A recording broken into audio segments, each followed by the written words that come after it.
Hey everyone, this is Sean. So I just interviewed one of the greatest founders I've ever met in China. His name is Leon, and he's based in Shenzhen. And he raised about $40 million from Chinese VCs. And currently he's building two products. One is called YouWare, which is a Lovable competitor. And the other one is called Bloome, and they're just about to launch that. Bloome is very close to an AI native Slack. I think Leon has one of the sharpest opinions and mindset on how AI agents and human organizations will be interacting in the future. His thoughts on how we should be building products and how people will be interacting with AI agent related products are just so top-notch. But I just wanted to make a quick intro in English because this whole interview was in Mandarin Chinese. If you're not a Mandarin Chinese speaker, I hope the subtitles will be helpful because there's just so many smart minds in China who won't usually talk in English in front of the global audience. So if this kind of content is interesting to you, I am very happy to make more of them. So enjoy. Thanks. 这有点紧张吗？对，不用紧张，不用紧张。 OK， 我们坐下聊，坐好。对，我们先做一个简单的小的访谈。待会儿可以开放，大家可以做一个跟 AI 相关的，或者说产品出海都可以相关的一个 Q&A， 大家就可以打散闲聊。对，我简单做一下这个自我介绍。可能很多人是关注了我们的频道，中文频道叫肖恩君，因为 Sean 困变成肖恩君，英文叫 Sean's AI Stories。这位是我的朋友 Leon 小明，前 Kimi 产品大佬，目前融资1000万美金，4000多万美金，所以做2款产品，一款叫 YouWare， 是早于 Lovable 出现的这个 Vibe Coding 工具。对。目前在做另一款产品是叫 Bloome， 主要是面向这个团队协作的一些 agent 的一些调用工具。对。待会儿我会深度访谈一下 Leon。今天他在没有告诉我的前提之下，把这个场子给包下来了，所以我觉得我有必要帮你好好宣传一下你们的公司。对，我目前也是在做一家创业公司叫 Automanus。我们在做这个公司的时候 ，Manus 还没火，所以我们叫 Automanus。结果它火了，因为 Manus 这个单词在 MIT 的那个校训里面就脑和手并用，它其实是这个意思。我们设计师 Emily 蔡庭轩今天也在这边，她现在是我的摄影师。帮我们去录一个简单的小访谈 ，OK， 就很随意了。我们前2周在北京和上海分别办了一场，大概形式就没有今天这么正式。今天其实我进来的时候吓我一大跳，大家像做阶梯教室一样已经做好了。我们其实之前就纯粹是对 AI 对产品感兴趣的朋友，大家聚一聚交流一下，借着社交媒体这些平台可以认识一下，仅此而已。但是我们其实也聊到了很多很有趣的产品想法呀，还有一些做外贸、做出海的朋友，大家其实我觉得这种思维的碰撞都是很有必要的。因为我日常是做英文内容为主，主要是想跟中文的观众大家也接触一下、认识一下。我差不多介绍完了，小明你要不要自我介绍一下？简单。可以啊。对，我主要这个咖啡我们之前也在这办过活动，主要是希望能让大家能够有一种比较安静的氛围，能够比较不受打扰，因为这里面如果有人来往，我觉得对大家的这个体验可能不太好，所以就早上就让我们同事说要不要把下午这个场还是包了，所以就还好，因为有这么多人，我觉得还好包下来，要不然可能体验就不太好。谢谢。对，我先说一下我自己的经历，因为我18年毕业我就来深圳了。其实我做过手机，做过硬件，20年我就去字节，当时在字节做了一个产品叫剪映，那个时候就跟着团队一起成长，我觉得做得非常的快。他在海外叫 CapCut。我猜很多人应该今天也是剪映的用户。23年之后我就从字节离开了，那个时候因为 Midjourney 和 ChatGPT 火了，当时在字节比较，今天没有字节的人，对吧？对，字节还是个很牛逼的公司，但那个时候就字节它有非常多的需要去论证 prove AI 的价值，所以那个时候就想出来创业。然后后来就聊了很多公司之后，那会儿跟就 Kimi 的几个联创，我们当时聊之后觉得很开心，就非常的 match。那个时候是 Kimi 的至暗时刻，那时候就加入了 Kimi。所以就完整的又经历了 Kimi 从当时大模型公司里面最后一个到24年3月份突然爆火，到后面又很多风波，对，在那边就待了1年。我就在那个团队见到了可能就中国最顶级的一帮 research 是怎么做事情的。7、8月份的时候，那个时候就又自己离职出来创业了，因为7、8月份的时候看到了 AI coding 的能力非常强，就那个时候的一个最重要的转折点是 Sonnet 3.5当时发布了。我觉得这个产品最重要的这个模型最重要的一个能力是它让普通人可以 coding， 它不是让开发者可以 coding。那时候硅谷最典型的公司就Escrow当时是说让面向开发者把它的效率提高，因为美国的公司就是这样，他们人力成本比较高，所以他更倾向于让人的价值变得更单一个程序员可以发挥10倍的价值，所以他们专注的是开发者市场。但我们当时第一反应认为这个事情应该面向更大的非开发者市场，所以我们就毅然决然从 Kimi 出来说自己要创业。接下来就是正常的组建公司、融资、做产品，产品就25年3月份发布，同赛道产品叫 Lovable， 现在已经66亿美金了。我觉得这个竞争就非常激烈，因为 Cloud Code 的时代发展速度太快了。Coding 这个领域，我可以分享一个，当时我们刚出来的时候 ，Coding 对大家来讲是一个叫做垂直场景，就大家没有觉得 Coding 是一个通用场景，但是其实也就是过了6个月，大公司、小公司、模型公司、应用公司，全部在 Coding 这个赛道里面了，因为大家发现 Coding 就是Coding is everything 所有人都开始做 Coding Agent， 这个竞争就非常的激烈。虽然我们融了非常多钱，但是我觉得在面对像 Anthropic 和 Codex 这样的 token 补贴的时候，你发现你其实无能为力。我们就开始在做第二个产品。第二个产品是我们在内部的一个 side project， 因为我们所有人都在用 Cloud Code， 我们团队比较小，比较精干，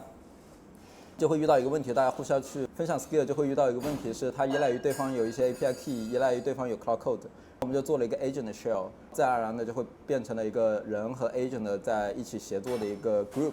这个产品就变成了今天我们2周前刚发布的一个内测产品，叫 Bloome， 对，叫 Bloome，B-L-O-O-M-E， 对，这大概就是整个的履历。上是因为我以前在 YouTube 上就看过他的视频，他的粉丝，对，但那个时候我印象中其实还没有这么大的影响力，所以我是很早期的时候就在看。看到我当时以为你是 ABC， 所以我也没想到你会讲中文或怎么样。后来才发现原来就是中国人，我们之前打过一次电话就认识了。对，这一次刚好就有机会来深圳，我们昨天刚在这里喝完咖啡，就想跟大家一起做一些交流。对，昨天跟李勇聊了快3个小时。对，他都是以刚才那种语速跟我说话，我觉得这个信息密度高到，我觉得整个人就兴奋起来，很亢奋。OK， 我很喜欢，我很享受这种感觉。其实可能只有在国内和在湾区能有这种谈话的这种密度和感觉。OK， 这个其实蛮难得的。我看在深圳，大家这么多做 AI 产品的朋友，其实这种活动是一个很好的让大家去互相发生思想碰撞的一个过程。对，是。利用你平时是深圳跟三藩两边飞？我是偶尔去一趟，比如2-3个月会去一趟美国，在那边看一下当地的一些团队、一些机构、一些研究员他们在做啥吧，就大概这样子。你觉得湾区？你觉得2个大湾区之间的差异怎么样？有没有一些共同点和差别？两边都很卷，两边我觉得首先共性就是两边都很卷，这个我觉得是挺非共识的。我觉得很长一段时间就中国团队会认为美国人没有那么卷，我觉得大多数人是没有那么卷的，但是美国我觉得最 top 的那帮精英卷起来是非常可怕的。而且我觉得客观讲，我是非常承认基因的差异的。这不是说是种族的差异，是说有的人的智商确实很高，精力很旺盛，一天睡4个小时，他就可以非常高密度去做投入。这种团队的人，如果他也7乘24小时的在卷，就很可怕。对，我觉得中国团队是普遍很卷，对，这是两边我觉得卷是一种共性。但是另外一种是，我觉得硅谷可能他们还是更偏 enterprise 一点吧，面向企业做产品。我觉得中国的团队还是更面向于大众消费者做产品，就是想做 2C 的。因为中国基本上过去10年20年 PC 互联网、移动互联网到今天 AI 时代，我觉得大的公司都是 C 端出来的，没有 B 端的。大家没有想到有一个 B 端的公司做到100亿美金以上的。我们今天用的产品全是 C 端产品。但美国的不是，美国前2天我听 Snapchat 的 CEO 的一个分享，就是过去20年，美国的 C 端产品只有一个，就是 Snapchat 没了。Thread 不算 ，Thread 是 Meta 投出来的 ，TikTok 算中国公司做的，所以其实美国人不做 C 端产品，不做 consumer app， 可能最大的一些差异。其他的我觉得一些小的差异了，都不太一样，对，但都很有活力，都年轻人都想创作，都想 build， 深圳想做硬件，湾区想做软件，对，大概就这样的。而且你刚刚提到硬件，我觉得我最近在推上刷了很多在湾区的创业者，如果他想做硬件，都得来深圳。对他就2个地方，一个深圳，一个台北。对 ，OK。对他要造芯片去台北，任何其他硬件都来深圳。其实这个趋势是很明显的。我觉得可能美国大家有一个相对比较好的这种 to B 的这种软件的生态，有大量的这种可能以前退出的、被收购的或者上市的一些天使，他就撒钱。很多创始人可能刚开始拿到一些不错的天使，对，后面就后续有一些大的 VC fund 会跟上。OK， 对，我觉得这个生态做的可能比世界上任何一个地方都要好。但是消费品这一块，确实我觉得没有任何一个地方可以跟国内去比选这种商业模式的。其实这里面有个有意思的点是，我们最近无论是我接触过的、我聊过的，还是别人给我 share 的，就是我觉得深圳是一个挺有希望的城市，就是很牛逼，确实很牛逼。因为我18年来的。我记得我2个月前，我有次吃饭的时候，我在隔壁一家 Vegas 吃饭，我左边一个人在聊，左边一个团队在聊英伟达，右边一个人在聊工程处什么 AI 什么乱七八糟的，我就发一条朋友圈，我说时代是不一样了。我记得深圳以前不是这样的，深圳以前都是聊外贸、聊跨境的。最近明显的感受就是很多欧洲也好、美国也好，非常好的一些投资机构、基金，他们以前来中国 default 就去北京或者去上海，但现在他们来的都是来深圳。我觉得是深圳在吸引全球的资本和一些人才，包括现在很多毕业生就会来深圳。我觉得对深圳来讲活力确实挺强的，挺不一样的。对啊，美国人现在那些机构都得来深圳看看中国的这些基线公司在做啥。确实，你们现在产品也是做美国市场对吗？做海外市场？对，主要还做全球市场。对，全球非中市场。全球非中市场，非中市场为什么？一个是我觉得中国市场其实远远比大家想的竞争难度要大得多，就是它好处是我们的文化、语言，包括用户都在身边，但它不好的点是，或者它的难处是你的竞争对手是非常可怕的，都不说腾讯啊、阿里这些，咱只说字节隔壁，就在楼上，我们以前就在上班。字节基本上是一个，我觉得我们号称叫什么头条过处寸草不生，对，是因为首先它有抖音做印钞机，所以它可以免费给你打，它基本上垄断了中国最 top 的优秀的毕业生的可能接近10年的时间，这是非常可怕的。这一群人放在这里面互相内卷、互相竞争，它基本上一定会有损耗，大厂里面一定会有各种各样的派系斗争、乱七八糟，这个没有办法避免。但它依然到今天可能10几年，依然是国内包括全球范围里面最快的大厂，所以你的对手是它，你很难打。而且它掌握了今天中国最牛的分发渠道，就抖音。前段时间汽水音乐，我不知道在座有没有汽水音乐的用户，你也是。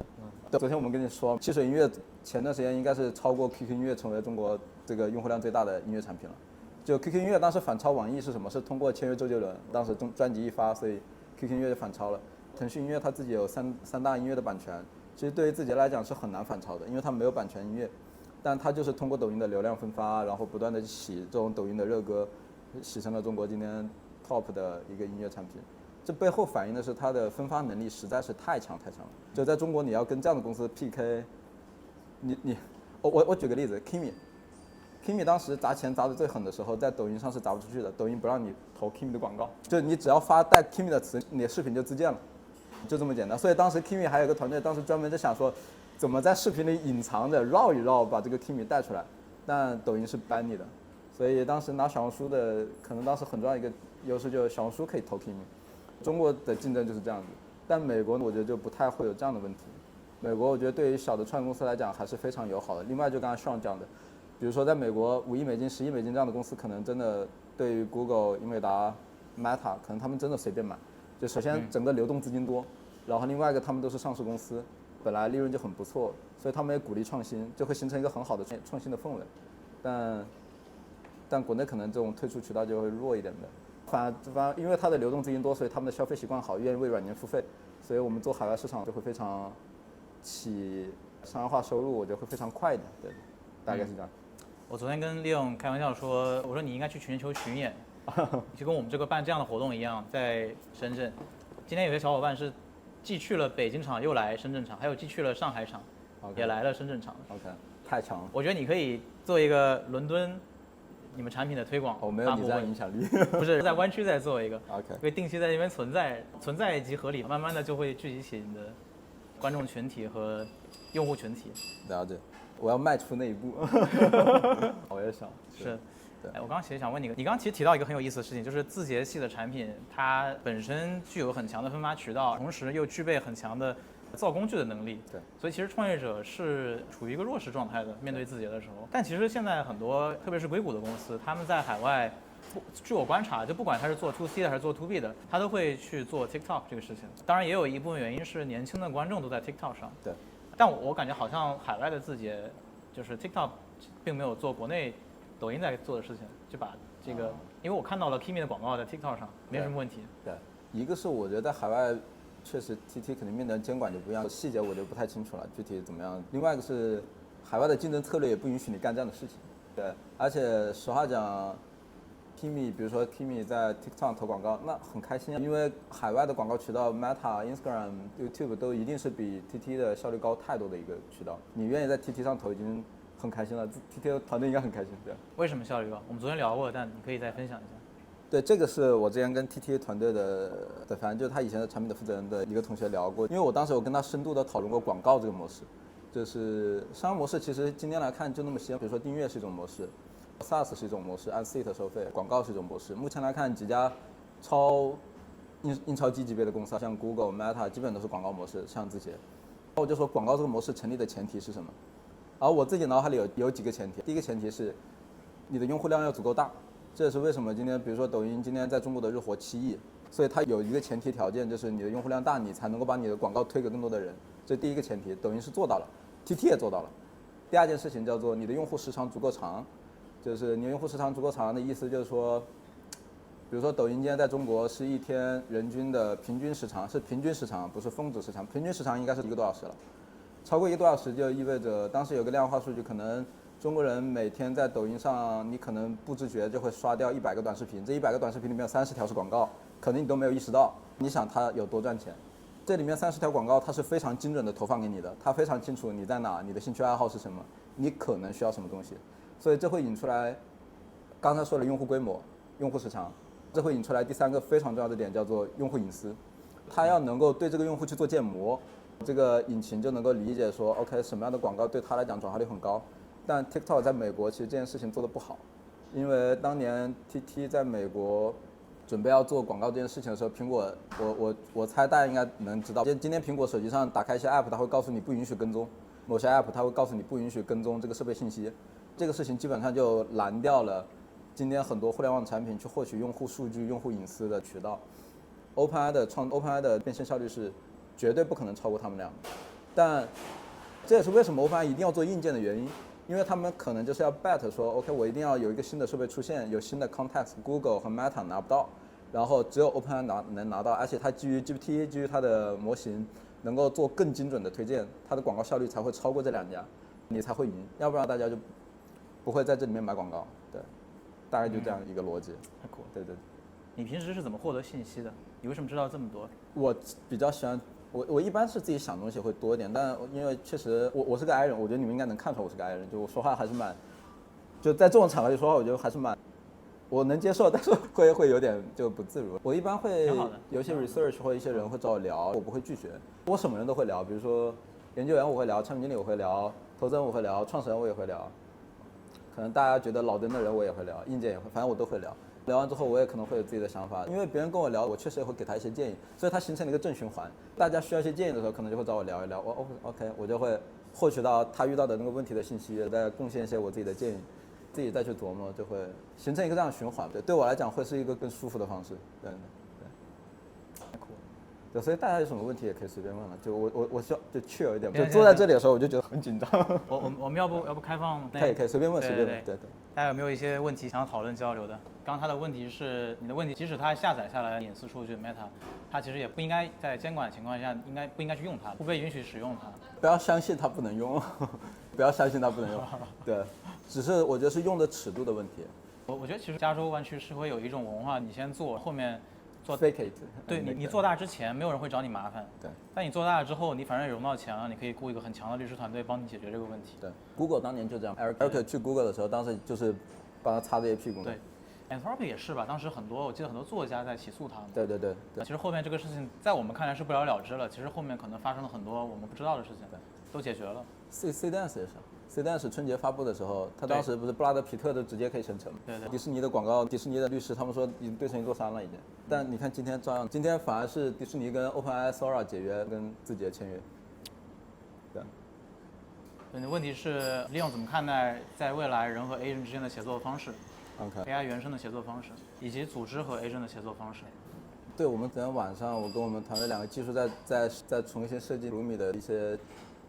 技术架构的时候，其实也在讨论这个事情。这个事情很大，因为我没有完整的梳理过，我可能就想到哪说到哪。对，有问题可以随时问。我觉得第一个事情是，对，人其实是很复杂的，人和人的沟通其实是相争非常大的。比如说我说今天天气很好，其实它可以被解读成很多种不同的因素。我如果是笑着说的，你们就会认为今天我是真的在说今天天气很好，但如果我是板着脸说的，你们可能就会听出来这个事情就好像不太对，他可能是在讽刺或怎么样的。这个会在人平常的沟通里面，在组织里面就叫工作协同，在平常可能日常的沟通里面，你会发现人和人的沟通有非常大的这种熵增的问题，但人和 agent 的沟通其实是非常直接的。我觉得在日常的生活里面，我们可能需要你，比如说你是一个沟通艺术很强，你很有情商，你可以让跟你身边的人，所有人都以一种很 chill 的方式、舒服的方式去交流，这个没有任何问题。但是我觉得在职场里面，至少我是非常信奉效率驱动的，包括我觉得自己很重要的价值观里面就有叫做坦诚清晰，意思就是有问题就说问题，有事就说事，不要弯弯绕绕的。对，因为很多大的企业就会哥姐这个老板，话里面话得反着听，这种我这种非常多，但字节其实他崇尚坦诚清晰、直接沟通，这背后其实指向的一件事情就是组织最重要的一个目标就是提高效率。人和 agent 的沟通的效率是非常高的，因为你今天跟他说一个话，他就直接去执行，他中间没有任何的商。所以我们其实在想这个事情的时候，就怎么重塑人 agent 在一个场域里面他们怎么去协作。首先我们在传统的飞书，我们自己在用飞书，在飞书里面我们发现最重要的协作模式是什么？是人在互相 at， 在互相的在各种各样的群里面，只要你在里面，那个群里面的人就有机会去打断你，他就可以去 at 掉你。在创业公司可能还好，比如说在今天，因为我是老板，所以可能大家 at 我会稍微谨慎一点，对。但是如果我是一个产品经理，那艾特我人就太多了，你知道吗？就这要擦屁股的群就太多了，你可能100个艾特，每天看不过来。然后你会发现你的工作模式是非常零碎的，你会被任何人把你的 attention 直接抓走。这个我觉得是今天人和人协作里面组织里面很大的一个问题。包括我自己身边的很多朋友不愿意在大厂上班，就觉得没有意义，每天在开各种各样的会，会里面的信息都是被各种各样扭曲过的。所以我们看到我们在做自己Bloome的过程中，我们发现一个点，我们自己沟通频率最高的一个群是我们自己的开发群、代码群，那里面有我们的产品设计师、研发、测试、各种职能、运营都在里面，所有人都在里面提交代码。我们发现一个有意思的现象是，现在人和人之间不会互相艾特了，就是没有产品经理会艾特我去确认什么事情，我也不会艾特一个研发说我今天遇到一个问题，你需要去帮我看一下，因为大家全都在艾特对方的 agent。比如说我遇到问题，我会直接艾特 coding 的，我说你去帮我直接排查一下。按以前的做法是我在飞书里面我丢一个截图艾特对应的技术，我说这里有个问题你要去看一下，他可能要找测试帮他去复现，复现完之后他可以去修。但今天我们的工作逻辑就变成我艾特一个 agent 说我这里遇到一个问题，你帮我修一下，大概过10分钟这个问题修完了，他说让我去测试一下，我看完一下没问题，好合入就结束了。这件事情需要被同步给其他人，因为我在改这个问题，其他人需要被知道，但被知道的方式不是通过我去告诉他的，而是有一个 agent 来告诉他说 OK 今天 Leo fix 掉了一个 issue， 这个 issue 的方案是什么什么，已经被验收通过了。那个人那个 stakeholder 或者说那个参与方，他就会得到一个 agent 的消息，告诉他这个事情结束掉了。它带来的结果就是有一个非常明确的主线，这个主线是在推进这个任务，整个团队在推进这个项目的开发，但所有人是以一种异步的方式在沟通的，他不需要互相去打断，每个人都是以一种心流的状态在 coding， 在做设计，然后提交东西，然后其他人会在一个合适的节点得到消息，大家又都在一个群里，互相会知道整个 pipeline 是一种什么样的方式在演进。我自己的感受是，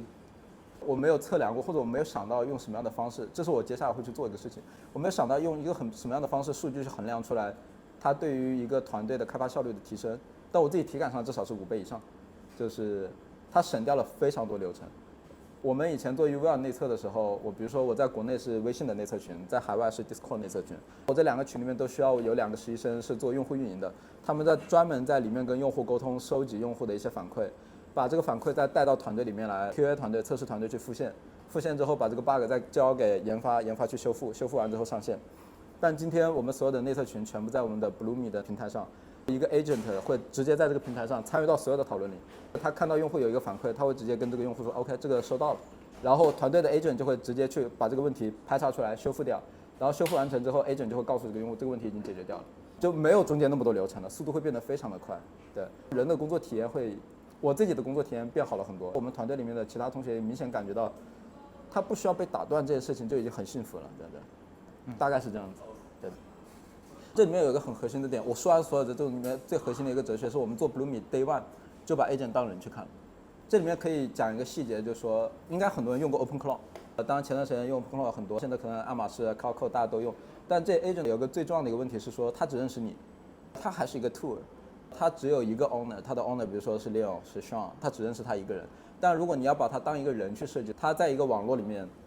他应该会认识很多人，他有他自己的社交图谱，他甚至有他自己的社交关系链，他知道今天跟 Leo 是很熟的关系，然后 Sean 跟 Leon 是什么样的关系，他跟 Sean 今天可能刚认识，他有他自己的一套社交图谱，所以你要去为他构建一套社交图谱，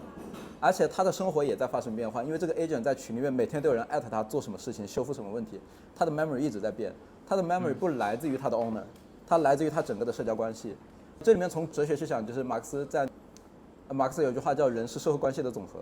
就是所有很多 AI 公司他们今天要去做所谓的 context， 就大家讲的 context 是说我怎么让我的 agent 去抓住你电脑上的鼠标、电脑上的图片、视频，去知道你在干嘛。但我觉得这个东西不本质，就是你只能 capture 到这个用户在 PC 上的一个截面，就当他是一个牛马的时候，他关注什么问题。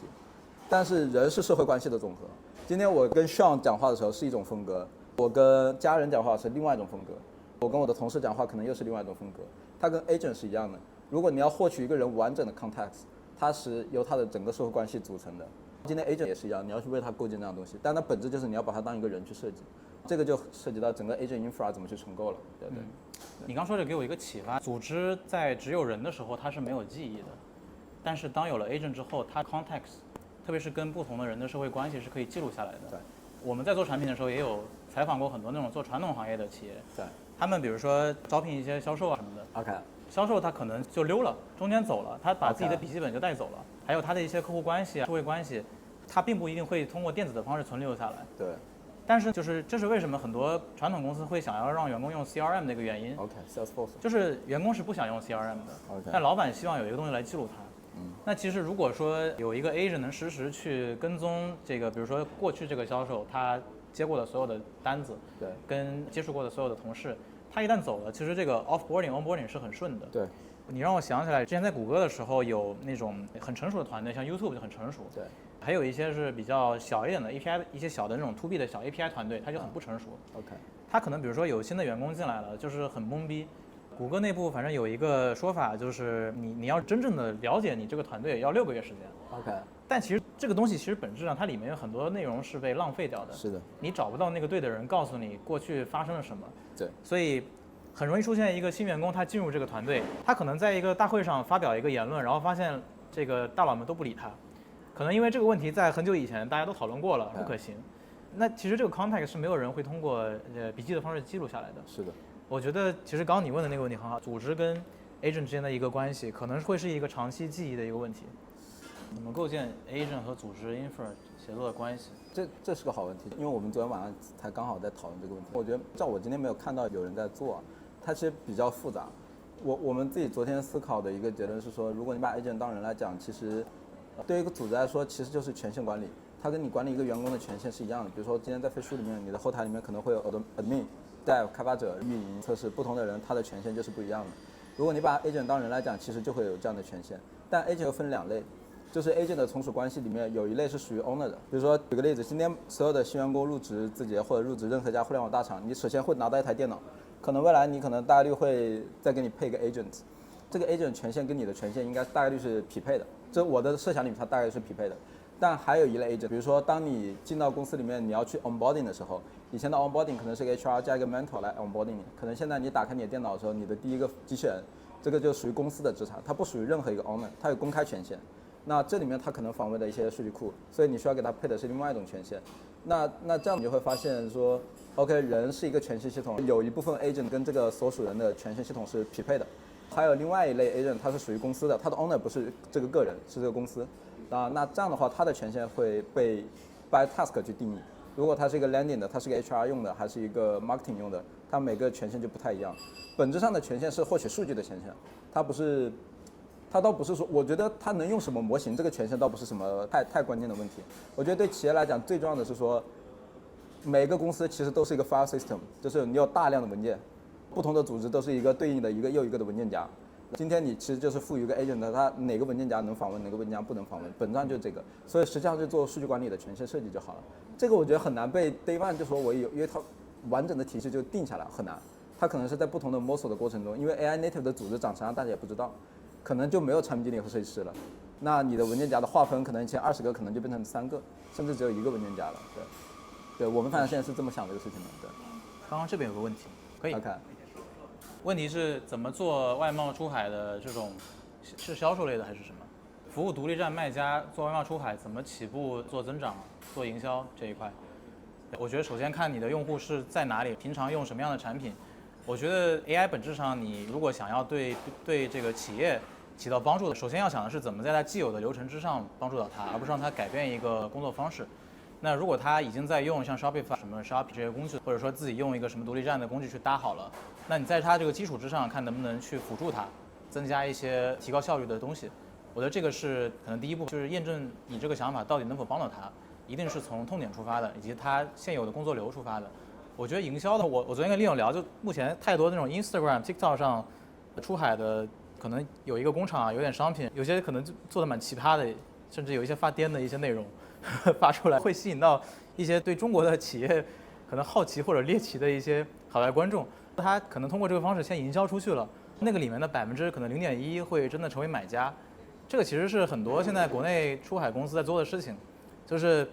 以一个内容的方式，先把你不管做什么样的内容，先把自己打出去。它其实就是一个漏斗模式，可能有一个很小的一个比例，它是真的想要你买这个产品的，你再去有一个团队去对接它后续就好了。但是我觉得回复率这个事情是很看几点。领域上，其实你的个人的 IP 当然是重要的，同时你的自己放的一些内容、个人的一些 profile， 它其实也会看的。其实大家很多时候是第一印象做一个筛选。那大部分人可能不具备说我用了10多年，上面也积累了几十万的粉丝，那你说点什么都是有影响力的。那其实我觉得一个比较好的起步方法就是天天出现，就 you gotta show up。你一直出现的时候，可能对这些关键词敏感的人，他总会刷到你的。他刷到你之后，他可能刚开始不知道你在干嘛，他刷到你看到多了，他其实对你产生一个熟悉的印象。我自己觉得熟悉本身，其实有的时候会比你说一些很专业的东西对他来说更容易让他有购买欲，因为我们很多时候是要放下防备才愿意去点击购买的。对，我觉得可能这是一个偏心理上的一个东西。所以现在其实大量的创业者，我觉得无论在任何一个国家，大家都是疯狂的做个人的一些内容。也是起到这个作用，你要让大家熟悉你，让大家知道你，对，但这个其实蛮花时间的，对，我觉得先以利他思维做，可能刚开始不要先以一种我是来卖你东西的思维，可能想一想你的目标客户群体里面大家有没有一些共识的想要学习的东西，你可以分享一些有价值的甚至偏教育一点的内容，把你的一些认知分享出去，这个其实已经能转化一部分忠实的这种观众了，对，我其实觉得这样是最有效的。对，我之前有一段时间飞到美国各个州去各种企业里面，直接是上门敲门进去，或者说领英上约好了进去。这种我觉得是最有效的，就是你打20个 Zoom 电话，跟你突然在人家面前出现，人家看到你的脸，看到你会笑，看到你讲话的时候一些动作，他其实对你防备心就下来了。看到你会，比如说有时候紧张了可能打结，展现真人的那一面，活人感是很重要的。对，我觉得地推销售这个行业永远不会消失。只要你是卖东西给人的，一定不会消失。我们重复一下问题，录一下。你的问题是，不好意思，我刚刚自己打断了，你可以重复一下。对，在一个组织里面，如果要去采纳一个新的像 AI 和 Agent 协作的一个工具，这样的东西可能会有很多阻塞的地方，可能会在哪些地方产生一些摩擦。对，包括你在使用 Agent 的过程中，可能会有一些准确率的问题。我先回答第二个问题，就比如说，假设我们公司，比如说我们公司40个人，然后80个 Agent。大概是这样一个状态。第二个问题是相对来讲容易解决的。其实 technical 的问题，我觉得都相对来讲是容易解决的，就是准确率的问题、换取率的问题、上下文的问题。放心，这个世界上有一大批天才每天不睡觉，这个在帮你解决这个问题。而且 so far 我觉得今天的这些 top tier 的 model 基本都已经搞得很好了，所以这个已经跟1年前不一样了。那除非你用豆包，那就另外一回事了。今天我觉得Frontier 的像 Gemini 也好 ，Codex、GPT 也好。Cloud、Sonnet， 包括 Kimi 2.6， 我觉得这些模型 DeepSeek V4 Pro 这些模型都已经把换取率已经降得非常低了。我觉得整体的体验是没问题的，所以 Technical 我觉得这个不是太大问题。而且基本每3个月，6月份会有2个大模型又要发布了，就是 Google 的新模型和 OpenAI 的新模型，这不是一个太大的问题。但采纳一款工具，我觉得更大的问题可能是人的问题，是人性的问题。你愿不愿意对抗自己的习惯惯性？而且这个惯性很多时候不是你一个人的惯性，是你整个组织的惯性。它不是说今天有这个团队里有一个人用了一个工具觉得很好用，所以他推荐给大家用，整个组织就会去用的。因为整个组织的惯性非常强的。我已经用得好好的了，我凭什么要换一款产品？特别是当你说你要换一款产品的时候，你跟老板说这个东西可能要花个10美金一个月 ，Slack 7美金一个月一个人，那老板可能就会想我为什么要换？所以他可能更多的不是一个 technical 的问题，对，就是一个人愿不愿意去改变。所以一般我昨天晚上在研究 Slack， 我们发现所有的无论是工作上的 IM 产品，还是社交上的 IM 产品，包括微信，包括 Telegram， 包括 Snapchat， 其实它都是从最没有包袱的内部人开始的。比如说 Slack 最开始它就是一帮可能是创业公司 founder 3-5个人，他不用 Teams 或者他不用什么其他的上一代的 Google 的那一套 Workspace， 他也没有包袱，所以他今天采用一款工具的门槛是非常低的，谁免费我就用谁，用完了之后我习惯了，体验不错我就留在这里了。但你说今天比如说我要让一个100人的公司，他已经在用飞书了，你给他 sell 一个新的工具，我靠，难如登天，不可能了。对，这是一个惯性问题，这不是一个技术问题。对，刚刚那边有一个问题 ，agent 协作的跟人协作的边界问题和 agent 未来的商业化的模式问题，两个。第一个问题其实很难，我觉得我如果一本正经在胡说八道，我觉得也不太现实，因为它很难被预测。我只能笑我们自己团队内的工作习惯，可能现在10条消息里面9条应该都是在艾特 agent， 不是在艾特人的。他不是说我今天给大家提了一个要求，我没有提任何的要求，这是自然而然的发现。不，我们同事也在，我估计他没有发现，是我在反复看群里的历史消息的时候，我发现大家不艾特人，大家都是在艾特 agent， 这是一个自然而然形成的一个规范，它不是我们塑造出来的。它未来会怎么去演进，其实我不太确定是什么样子。当然，我从一个产品经理的角度，我觉得从体验上去想，你最好是不要让用户有一个思考的过程。我觉得思考的过程，我这个时候到底要艾特一个人还是艾特一个 agent，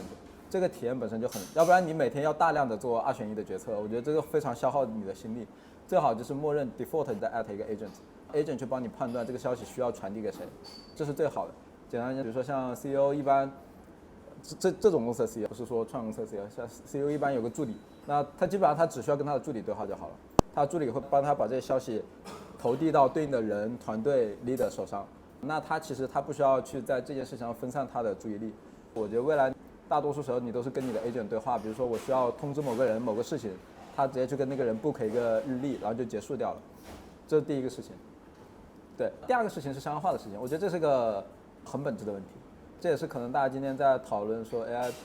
有一些泡沫的最重要的一个判断，就是大家可能花了非常多的钱，裁了非常多的人，但是好像赚的钱没有变多，这个市场会变得，我觉得是有一点点进入到一个比较 down 的一个状态。很核心的一个点是，我自己觉得 token base 的定价就是有问题的。我跟大家举过一个例子是说，比如说我是湖北人，湖北是一个码头文化武汉是一个码头文化的城市，就是码头文化的意思就是说，因为它在长江边上，长江的码头上就有码头工人去背沙袋，在那个年代可能一袋沙袋是多少钱？是计价的，你背一袋50，背一袋50，你背100袋就是50乘100，exactly 像今天的快递寄件，寄一个件多少钱？寄2个件多少钱？今天我觉得 token base 的定价就类似于这个，但是你越往后走，其实你会发现我们今天的所有的知识工作者里面，或者什么样的这样的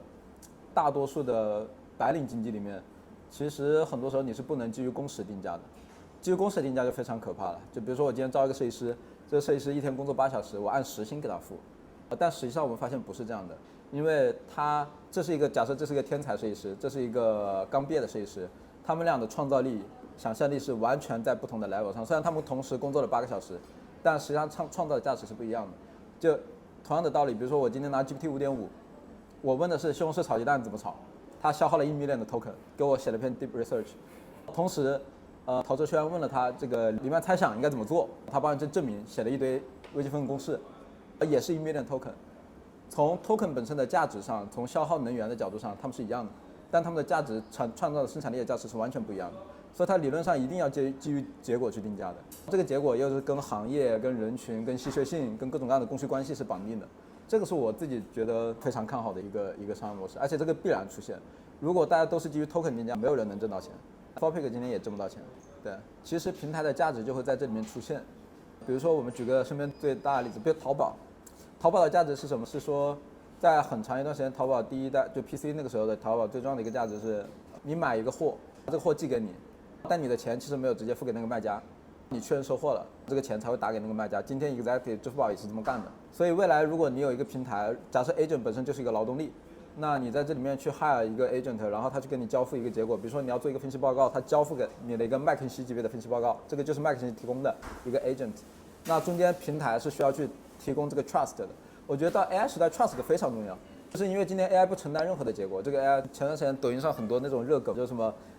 拿着一个蘑菇问豆包这个能不能吃，豆包说能吃，吃完之后啪口吐白沫，豆包不承担任何责任。就今天 AI 都不承担任何责任，这是最大的一个问题。所以未来平台的价值会非常大。就是Anthropic 它一直在强调安全，买的一些咨询公司、顾问公司，本质上是他在为 agent 的背后提供他的 trust 和服务的，承担一些责任，这样大家才愿意去购买它。对，这个是我想的。他交给用户去判断这个就太累了，体验太差了。对。因为我4月底去美国去参加的就 Stripe 的会，我对 Stripe 其实我之前是没有觉得这是家很牛逼的公司，但我去了之后才感受到这个太牛逼了，就是因为它本质上提供了很强的 trust， 因为今天只要在海外做任何的产品，付费跳出来那个 Stripe 的收银台，大家就会觉得 OK 这是安全的，这个 trust 比任何技术都值钱。我正好我前2周在伦敦 Airwalks 那个 Jack。OK， 他去伦敦想要拓宽办公室，他跟那个 Granola 就是一个 meeting， 他们一起办了一个活动，大家就一起在讨论 Stripe 这个事情。因为最开始 Stripe 想要收购他们，他不是上了那个20VC 去做的访谈，他当时有一个描述真的特别牛逼，他说 Stripe 其实在硅谷做了一个cult 邪教文化，就是他的意思是什么？像你说的。所有的在硅谷的，就是你任何一家新创公司，甚至自己做 bootstrap 的公司，他会默认用 Stripe， 他根本不 care 那2到3个点，但其实这个收费是非常贵的。是的，就大家会像宗教一样去使用 Stripe， 那是因为它这种信任模式已经强到说，你想，当时 Airworks 举的一个他觉得最不可理喻的一个例子，就是 OpenAI 每一笔订单的2%是要交给 Stripe 的，其实这个就是变成一种收宗教的税了。是的，这种级别的信任，你说从一个竞品的角度，它是非常难受的，对，所以它只能做科技圈以外的产品。但是从 Stripe 本身，那就太牛逼了，你很难去撼动它，除非它真的自己犯错，不然它不会被别人拉下神坛的。所以问题是，我总结一下，问题是，你们有一个开源的语音模型，也有自己host 的云端的模型，在面向 to B 的企业的时候，怎么保证能有除了 API call、input、output 以外的消费者数据？是必须得做一个消费品出来让大家用，还是有没有其他跟企业深度合作的办法？你怎么看？我先说，我觉得这个其实是我一直觉得这是开源的一个很大的问题。开源当然是造福社会的，技术共享的，但它背后的一个商业化上面的一个弊端永远都是，好，那你开源了，别人自己 host 数据都是别人的怎么办？这个其实在大模型出来之前就很普遍了，各种数据库公司，像 MongoDB 就是一个案例。之前 MongoDB 它有自己的 host 的办法，别人也可以在亚马逊上直接用 MongoDB。那最后如果一个客户已经在用亚马逊了，他可能剩下的数据全在亚马逊上，跟 MongoDB 就没关系了。我觉得这其实一直都是开源的一个问题了。我觉得做消费品，自己能尽可能多的在不同的渠道收集数据，一定是一个办法，就是你一定得想你自己的护城河在哪。我觉得开源模型或者做技术本身，可能在刚开始带来的红利是，你可以通过这种技术的背景对社会的贡献和影响力来获得关注度，然后以此来获得很多企业的信赖。那么这种信赖，你是否能够去撬动它这个 leverage， 来跟它做一些更深度的合作？我感觉这个是历史上大多数开源公司商业化的办法，